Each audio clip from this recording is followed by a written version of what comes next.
Olá pessoal, na aula de hoje nós vamos dar continuidade à parte 2 de Introdução ao Desenho Arquitetônico.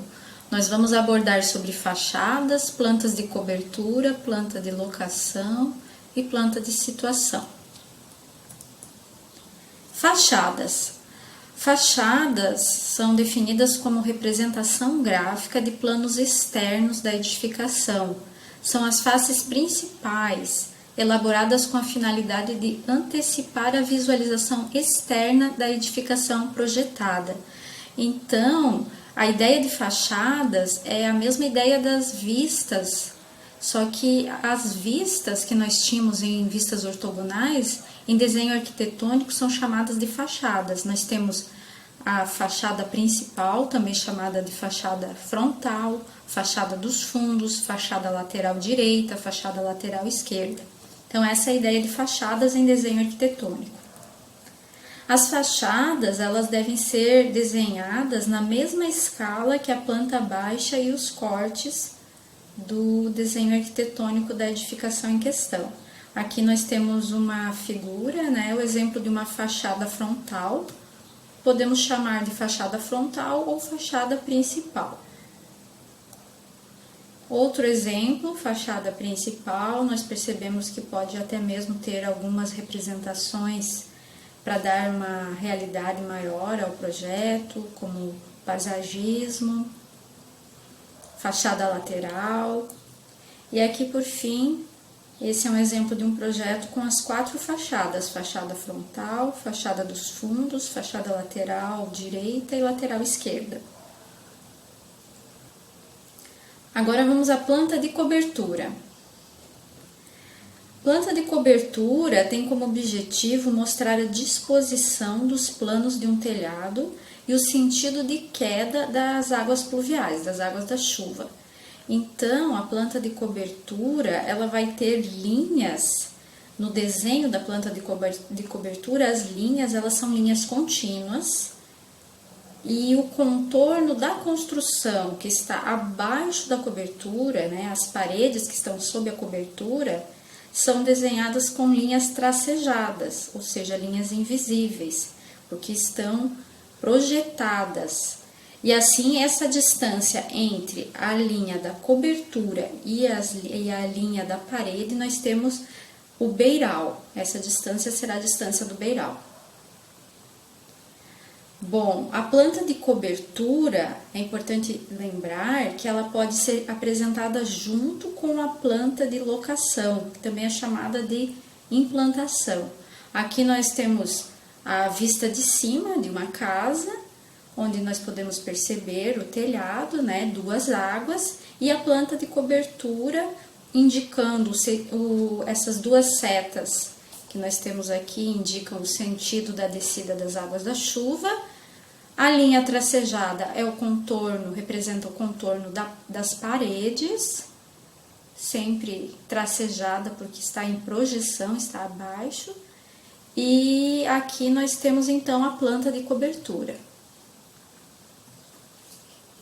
Agora, planta de locação ou implantação. A definição dessa planta, ela tem por objetivo demonstrar a localização da obra dentro do terreno, com os seus respectivos recuos frontais e laterais. Deve sempre apresentar uma indicação do norte, também elementos que definem a forma e as dimensões do terreno e da construção, a posição no terreno com todos os afastamentos das divisas, a indicação de afastamentos entre prédios no mesmo lote, se existir, as cotas de nível do terreno, rebaixamentos do meio-fio, também indicar os extremantes conforme a titulação do imóvel. A escala recomendada para a planta de locação é a escala não inferior a 1/500. Então, planta de locação ou implantação, os 2 nomes são corretos, planta de locação ou planta de implantação, vai demonstrar a localização da obra dentro do terreno. Então, vejamos agora, algo que nós não podemos esquecer: planta de cobertura. A planta de cobertura pode ser apresentada juntamente com a planta de locação. Aqui temos um exemplo, que é do livro do Gildo Montenegro, mostrando a planta de cobertura junto da mesma planta de locação ou implantação. Outro exemplo, é importante também citar que as informações contidas na planta de implantação, elas são informações necessárias aos projetos complementares, tais como redes hidráulicas, elétrica, drenagem, entre outros. Agora, a planta de situação. Qual é a definição? Planta de situação ela tem por finalidade identificar o formato, as dimensões do terreno e a localização deste na quadra em que se localiza.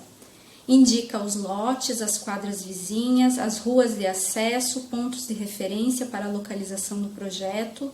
Deve ter a indicação do norte, indicação das áreas a serem edificadas, e a escala não deve ser inferior a 1:2000 em zona urbana. Então, o objetivo da planta de situação é localizar a obra dentro da quadra, um espaço maior para que tenha essa visualização dentro da quadra em que se localiza. Como vemos nesse exemplo, nós temos aqui um destaque para o terreno que está sendo projetado, para a obra projetada, ela está em destaque, vocês podem ver, está achurado, tem esse destaque. Nós podemos perceber que todos os outros lotes vizinhos contêm um número, conforme os registros de imóveis, os nomes das ruas. Então, essa planta de situação, ela localiza a obra na quadra em que ela está localizada. Também devemos sempre lembrar da indicação do norte. Mais um exemplo, todos os detalhes, né, da planta de situação. Aqui a escala está um pouco mais aproximada, a escala 1:500. Nós vemos as ruas, a rede de esgoto existente também, ela pode constar nessa planta. Então, por fim, nós chegamos agora às informações escritas que devem constar no projeto arquitetônico, que são o quadro de esquadrias, quadro de áreas indicando a área do terreno, a área das construções, discriminando áreas cobertas, descobertas, quando existirem, e o total para cada edificação implantada no terreno. Memorial descritivo, que é um documento que descreve detalhadamente todas as fases e materiais utilizados no projeto.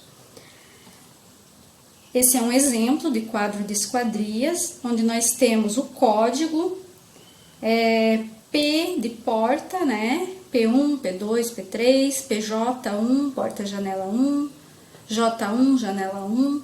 Aí, na sequência, as outras colunas trazem informações que são necessárias, como as dimensões dessas esquadrias, a quantidade e o material e sistema utilizado. Então, aqui, esse quadro de esquadrias, ele é utilizado para os quantitativos, orçamentos e levantamentos feitos para a obra. Quadro de áreas vai apresentar, se a edificação tiver pavimento térreo superior, né, a área de cada pavimento, o total e a área total do terreno, em metros quadrados. Aqui nós temos as referências. Essa foi a aula de hoje. Nos vemos na próxima aula. Até mais!